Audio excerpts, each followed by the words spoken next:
Okay, good morning. Morning, and thank you for joining this class. Let's pray and we'll get into the teaching. Okay, I'll only pray. Let's pray. Heavenly Father, we thank and praise you for the truth of your word. We thank you that, Lord, your word helps us renew our minds, refresh our hearts and our lives. And Lord, even as we hear your word, Lord, we believe that we will know the truth and the truth will set us free, Lord.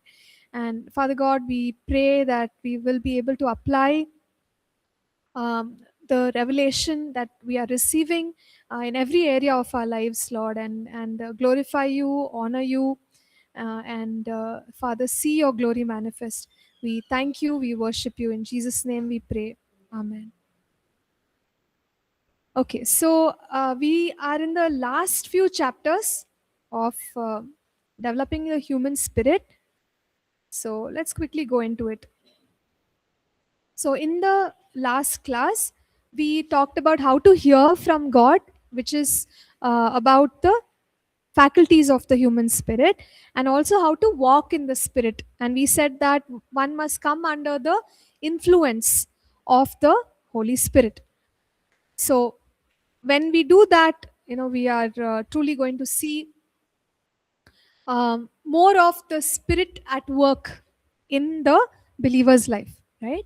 So, even when it comes to the renewal of the mind, we have to constantly yield to the word. That's when renewal of the mind takes place. It's not like one time event, right? Like that takes place, but then eventually the believer will see a change. In the same way, yielding to the Holy Spirit, gradually we are going to see the fruit of the Spirit developed in us. Okay, so for that, what should we do? We talked in the last class.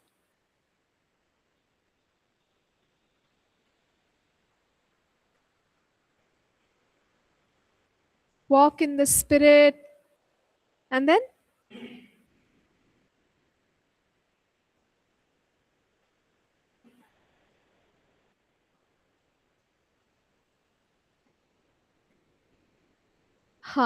yeah, some challenges will be there, but we need to choose to constantly walk in the Spirit, right? And be filled with the Spirit. You remember all these things we have learned. That's how we can see our human spirit becoming more and more like Jesus. So when we say Galatians 5, fruit of the Spirit, how will it develop? Can it develop in every believer, fruit of the Spirit? Yes. Can all of us be like Jesus? Yes. It's all possible. But we just have to yield to the work of the Holy Spirit. So uh, let's ensure that our human spirit is yielding to the Holy Spirit. Now, the last two chapters here, fairly simple, and I might finish fast also. 7 functions. Earlier, we talked about the faculties. Now, we are speaking about functions of the human spirit. How does the human spirit work? Or what does it work as? So, 7 purposes are listed here. Number 1 is conscience. Conscience is the inner capacity of our human spirit to discern between right and wrong. Sometimes we also call it moral compass. You know how the compass? It will always show you the north, the direction of the north. In the same way, our conscience will, it's like compass. It'll point to right. If we say or do something that is wrong, our conscience will immediately prick us. Okay? So that is the job or the purpose of the human spirit. Give us that sense of right and wrong. So, can the human spirit lose its capacity to discern between right and wrong? It can. So, normally, God gives all of us the capacity, but if we keep doing the wrong thing, okay, the Bible also talks about seared spirit, where, or hardened spirit, where one can make the human spirit so insensitive that when we do wrong also we'll never realize. Why? Because the spirit has become hard. Got it? So our conscience can become dead. So that's why some people don't mind. Like if you take, for example, lying, they don't mind. Okay, lie once, twice, keep lying and not feel anything about it. Why? Conscience is dead. Repeatedly uh, messing with the capacity of the spirit. So then, what should I do to keep my conscience, alive? Quick repentance. Acknowledge the mistake. Repent quickly. When we have a habit of doing that, then our conscience will be alive. Okay? Otherwise, we will end up killing the conscience. Next, the human spirit has the purpose to know. So, knowing can be about natural things and also spiritual things. So, there is a deep sense of knowing. Okay?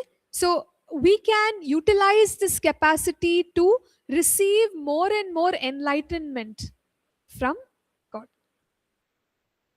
And this capacity to have knowledge is immense. Even when it comes to the brain, you can say it's great capacity, but there's a limit.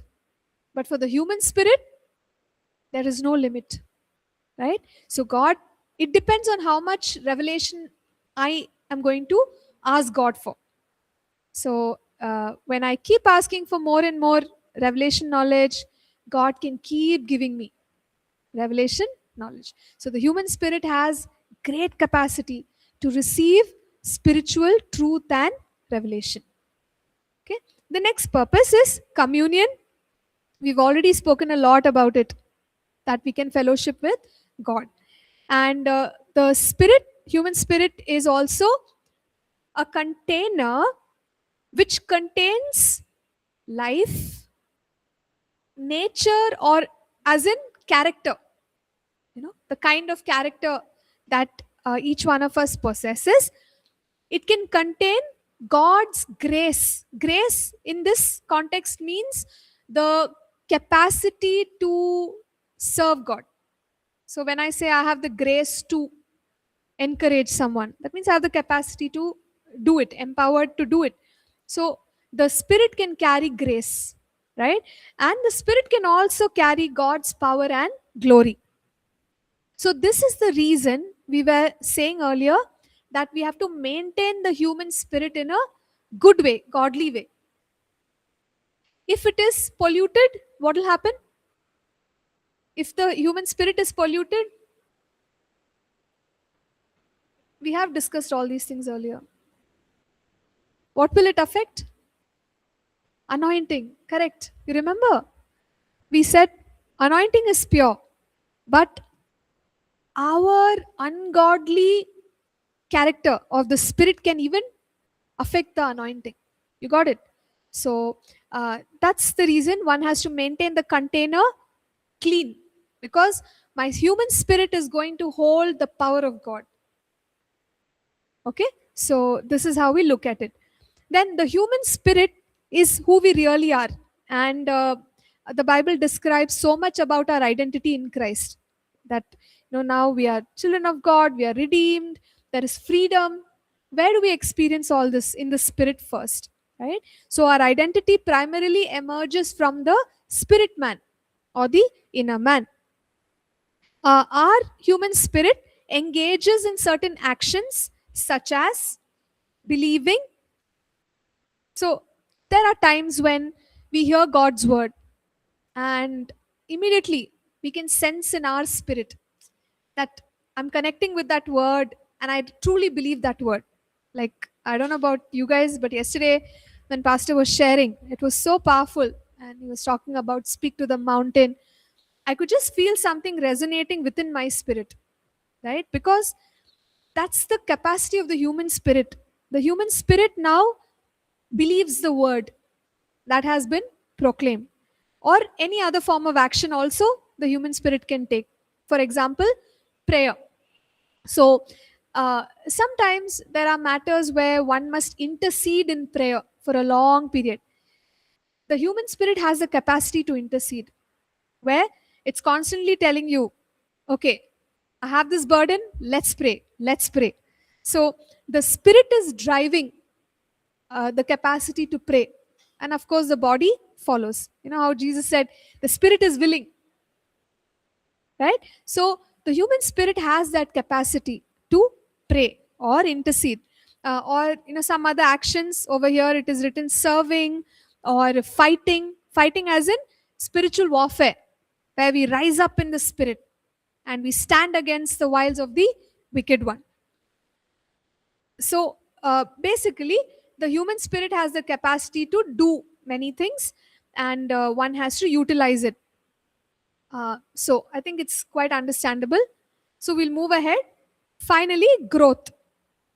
So the spirit has the capacity to become more and more like Jesus. So we need to work on it, right? See, this whole course is just to help us know the possibility. And so let's really take it into action. There's no point only knowing the theory, but we can put it into action and practice the growth of the spirit. So how will growth of the spirit happen? What are some keys?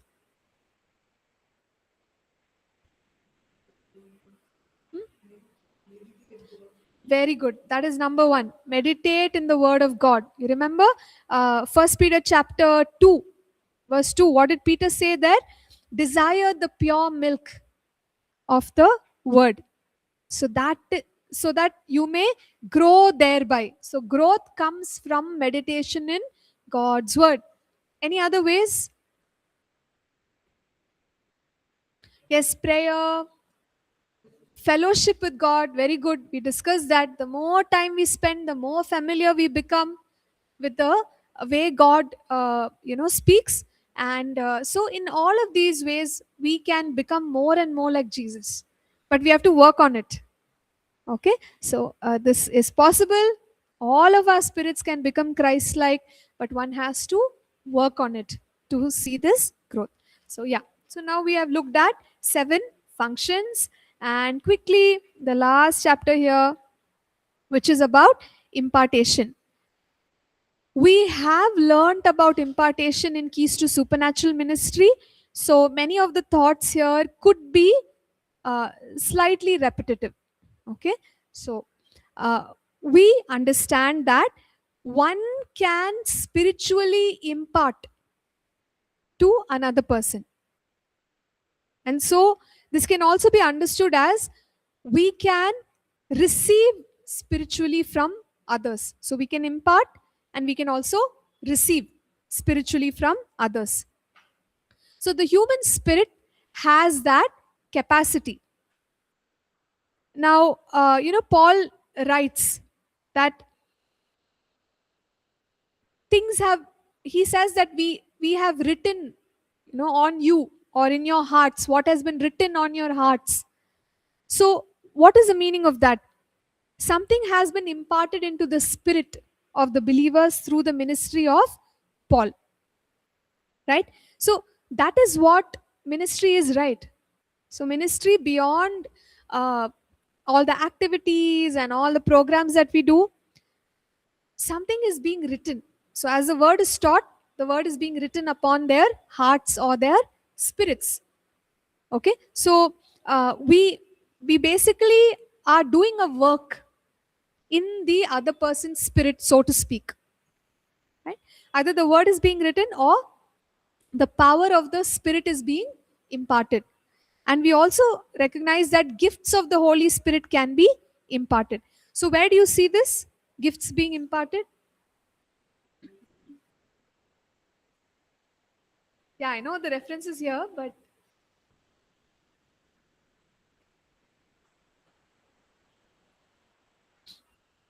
okay. So Paul writes to Timothy, right?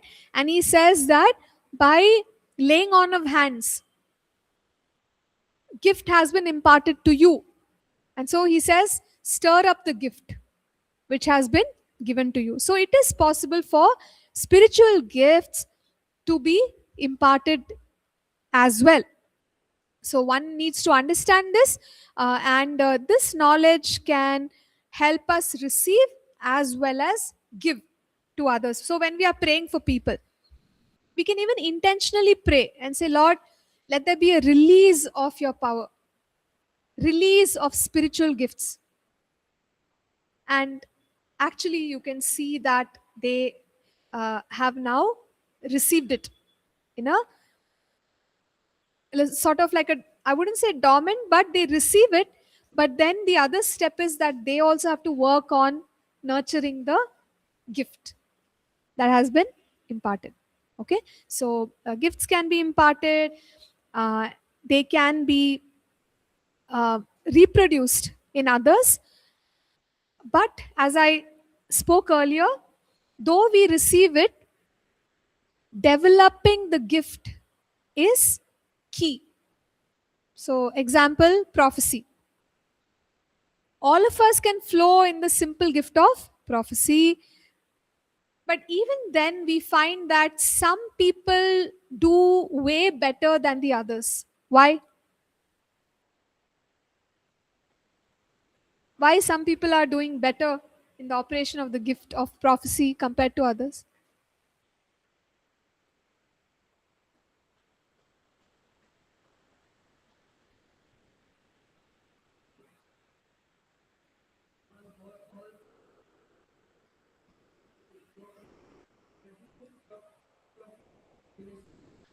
So my question is, I'm not saying that they have prophetic ministry. I'm saying simple gift of prophecy, but even within that, some are better compared to the others. Why? Very good. Very simple answer also. They are developing the gift. So when impartation takes place, a very key element is development, nurture. If we don't nurture, any gift will just sit there. So the reason why some are able to do a much better job or flow better is that they are using the gift. Got it? So develop the gift, nurture the gift, and that's the way to actually um, operate out of it. So how does this spiritual gift get imparted, and how should it be nurtured? Some points are here, and I'll just go over it quickly. First is that impartation can take place through, like in person. So even Paul writes to the Romans, I desire to come to you so that I may impart some gifts to you. So when people come in person, or as Paul writes to Timothy, you have received a gift by the laying on of hands. So laying on of hands can cause impartation of gifts. But can it happen without laying on of hands? Yes, it can still happen, because we have the example when Moses was praying for the anointing to come upon his 70 leaders. 68 came to him, two were in the tent, but they also prophesied over there. He didn't lay hands on them, right? So that shows us that it's the Holy Spirit who imparts, and therefore, even without laying on of hands, impartation can take place, right? So this is how it is imparted. And the key things about impartation is, impartation always happens aligned to God's call and assignment on our lives. Are we clear on this? Yeah, we've already understood this last year. Then impartation often takes place in a measure. So this is also fine. The full anointing does not get imparted, only portion of it gets imparted, right? And there are varying portions. Like same example, when Moses prayed for the leaders, though Moses had the anointing to be a leader and a prophet, people did not become prophets, right? They were able to prophesy, but they got a portion of the leadership anointing to judge the people. So this is a smaller measure. Is there any example of a larger measure getting imparted? Elisha, very good. So double portion got imparted to Elisha because of his faith, his desire, and commitment. So, point 3 here says everything received through impartation has to be nurtured and developed. We've already discussed that. Point 4, we can grow beyond what was imparted both in measure and in realms. So, this depends on receiving more and more grace from God. When will we receive more grace from God? How does God give more grace, or to whom does God give more grace?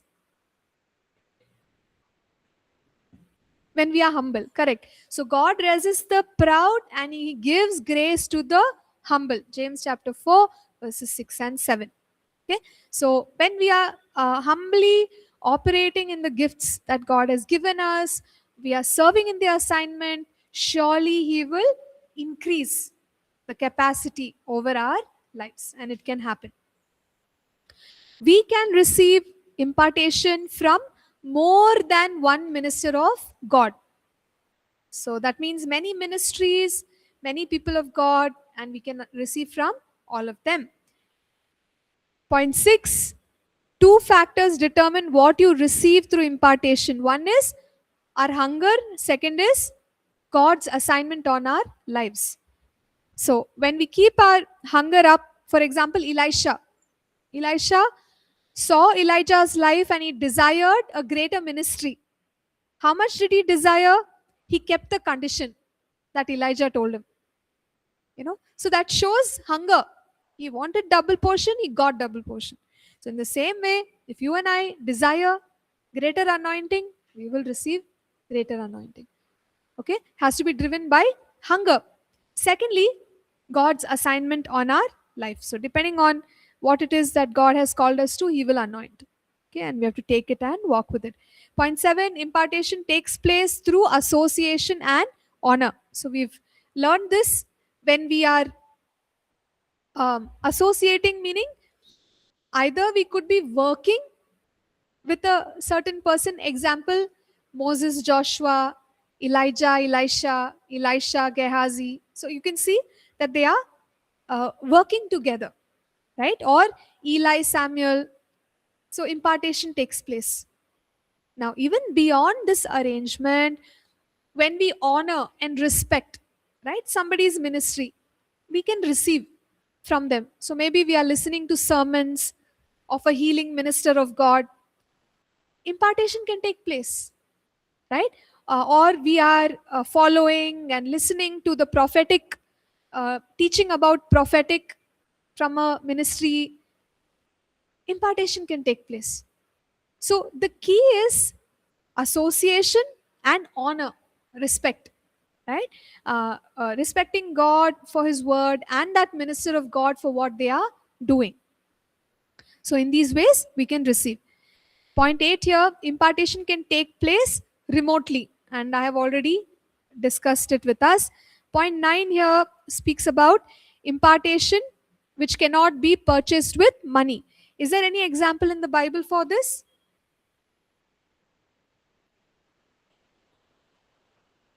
Very good. Acts chapter 8. Here we see that uh, Peter and John, they come to Samaria and they are ministering the baptism in the Holy Spirit. And at that time, people start, it doesn't say that they were praying in tongues, but something supernatural was taking place. So the sorcerer, Simon, he saw that by the laying on of hands, something supernatural is taking place. So he tells Peter and John, I'll give you money. Can you give me what you have? So what do Peter and John tell him? your money perish with you. How could you even think that you can buy the power of God with money? So they rebuke him. See, today in today's world, we don't say that I'll give money, give me anointing and power, but we may do other things. What are those other things? We are ready to pay, we are ready to give an offering, or we are ready to take care of the minister of God with what thinking? If I'm going to give money, my family will be blessed. So, are you understanding? Somewhere we are behaving the same way. By my giving of money, I'm going to get the power of God. No, doesn't work like that. Peter said, do you think you can purchase God's anointing, God's blessing, God's power with money? He actually scolded or rebuked the sorcerer. The same way, even today, we don't go with that attitude. Instead, we go with the attitude of honor, right? Honoring and respecting the anointing, the ministry, the person of God, and then impartation happens, right? So we cannot purchase with money. And then uh, point 10 here says double portion can only be received from God. So this point also we discussed. We can't give and take each other's anointings, only God has to give us. And point 11, which is the last and final point here, says impartation can take place across generations. So, what is the example in the Bible? Correct. He had the spirit of Elijah. So, it's across generations. All right. And yet, the spirit of Elijah is operational in the life of John the Baptist. So, how can we apply this today?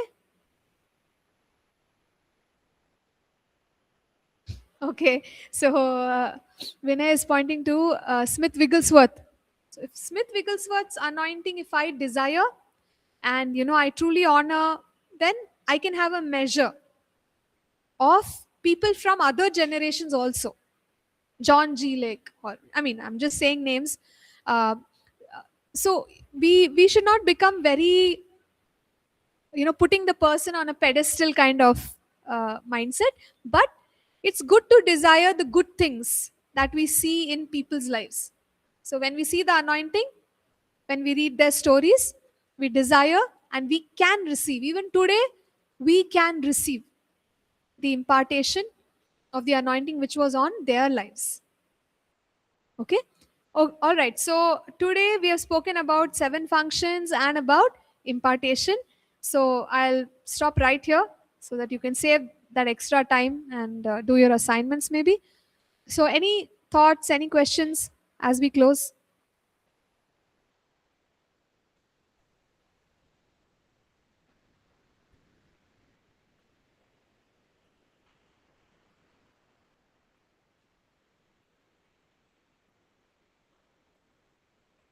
Okay. Yeah, no questions. So then let's just pray and close. Uh, Ma'am, I have a question. yes, brother. Yeah. Sorry. Ma'am, see, when we fall into sin, Uh-huh. yeah. So when we fall into sin, even though after confession, Mm.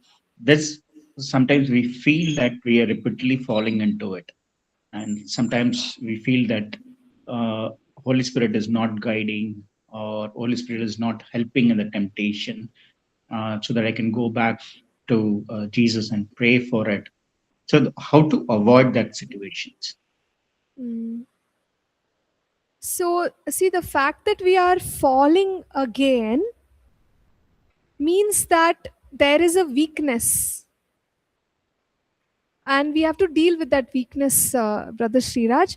So, what might help is uh, to take scripture and start to declare over ourselves to flee from that uh, environment, that makes us sin, and pray in the spirit. So, it's going to take some work in order for us to overcome, but one has to do all this work, then only we can become stronger and come out of that temptation.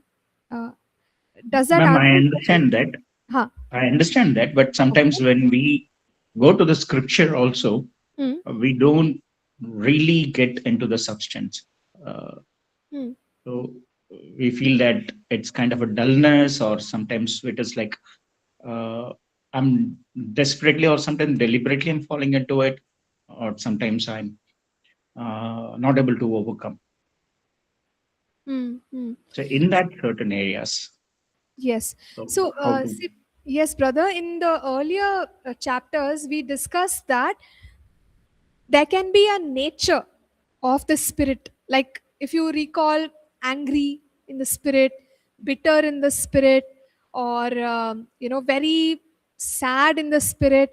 And we stated that some of these things are picked up at an early age when we go through traumatic circumstances, right? So, it could also be that there is a weakness in my spirit because of my situations, right? And we may need time to deal with it. So, Brother Sriraj, what you're saying is again and again it's happening, no matter how many scriptures we are reading, etc. So, that is a clear indicator that we need more help. So, I think the best thing to do is to work with someone like a counselor or a pastor or a leader, where they can help us think through what has happened, what are our patterns, and which is why we are continually falling into the issues. So, does that make sense? Amen, ma'am. That's great. Really, thank you. Yes, brother. Thank, Yeah, thank you very much. Thank you. Very sure. kind of you. Yeah, thank you, brother. God bless. Yeah. So, Brother Shiraj had one question,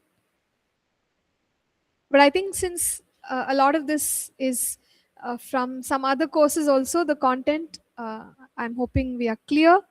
So, with that, let's stop the course. So, today is the last class, and then soon after this class, one simple assignment will be posted.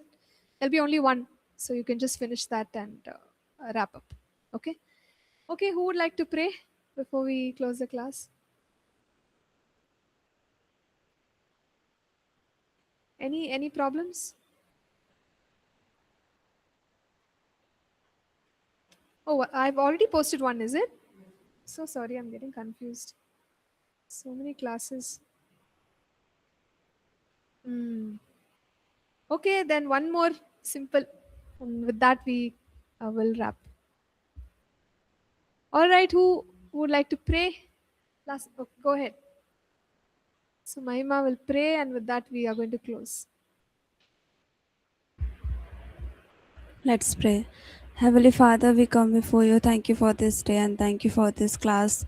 Lord, we just give you thanks, oh Father God. Lord, we pray that, oh Father God, whatever we learn, oh Father God, we pray that, oh Father God, we will use in our lives wisely, oh Lord. We pray that, oh Father God, you give your more revelation in our lives, oh Lord. Oh Father God, we pray that, oh Father God, Lord, I pray for Pastor Nancy, oh Lord. Bless her, oh Father God, and you protect her, oh Father God. We pray that, oh Father God, we pray that, oh Father God, whatever we learn in this course, oh Lord, we pray that, oh Father, we will never forget, oh Father God, and we will use in our lives, oh Lord, so we can grow in you more and more, oh Father God. We will know your truth in a deeper way, oh Lord. We pray that, oh Father God, you pour out your spirit in our hearts, oh Lord. Thank you for this day and thank you for this class, oh Lord.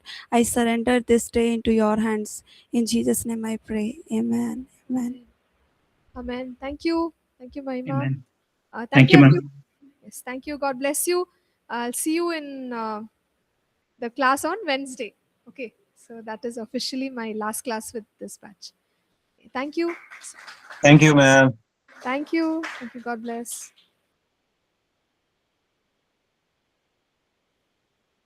Pastor Nancy.